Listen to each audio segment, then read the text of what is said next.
Sasapat pa ba Yan po, ang, yan ang, po. yung purchasing power po ng ating mga consumer? Yan po ang nakakalungkot. Tumataas ang presyo ng mga bilihin, pero ang mga minimum wage earners na napakarami po yan sa ating hanay, ang hindi po makakasabay sa pagtaas ng presyo ng bilihin. So, sa kanila, pagka sinatanong nga po ako, ano po bang maipapayo natin, mahirap pong sabihin sa kanila na magtipid.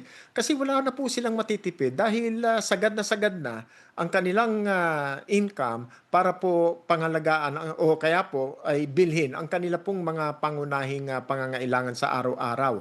Napakahirap po niyan para po sa mga minimum wage earners at lalong-lalo na po, marami din po sa atin, milyon na mga Pilipino ang walang trabaho. So, ang mararanasan natin, ang aasahan natin dito ay magpapatuloy ang paghirap ng mga pamilya at aasa na naman sa tulong ng pamahalaan, pero ang pamahalaan po ay parang hindi pa po sigurado kung paano sila tutulong. Magbibigay po ba sila ng subsidiya? Tatanggalin ba ang excise tax?